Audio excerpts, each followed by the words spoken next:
Certainly one of the highlights for me would have been seeing Stirling Moss drive up the hill at Goodwood in the 1955 Mercedes-Benz in which he won the Mia Miglia 1,000-mile car race in Italy, with sitting alongside him the bearded Janice Jenkinson, who was his navigator.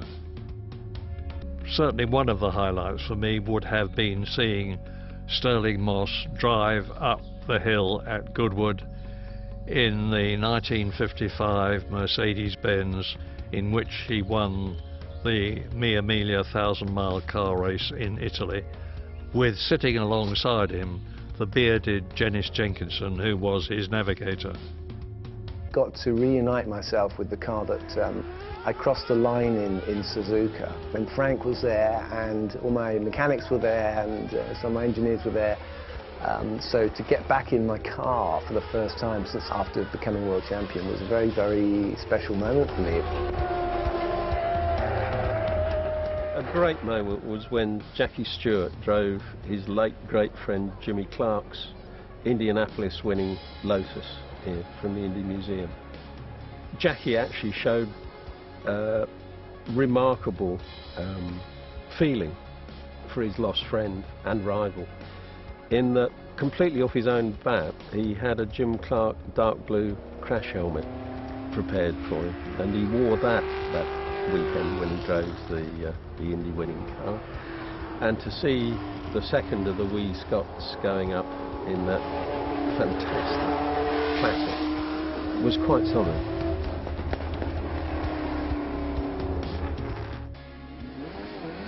Driving the Lotuses that my dad raced, it's extraordinary. It is like going to the workplace of your father and actually just imagining what it might have been like for him.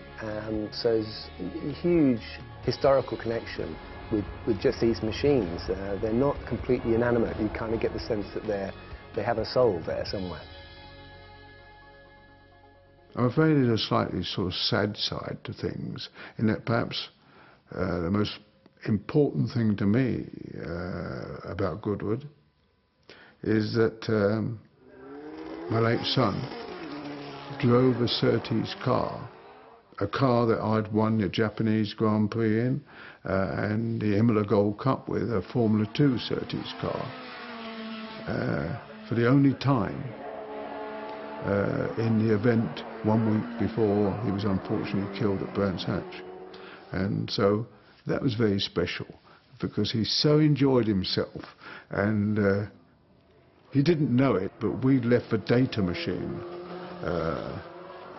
in the car, so we knew exactly what speed he was doing and what time he did. And in fact, he would have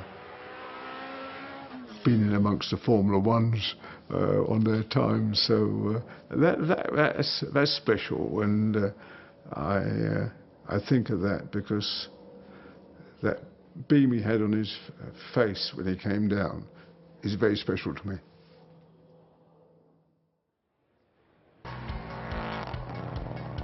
Living in the memory, the visit of two of Britain's great champions, sadly no longer with us, Richard Burns and Colin McRae.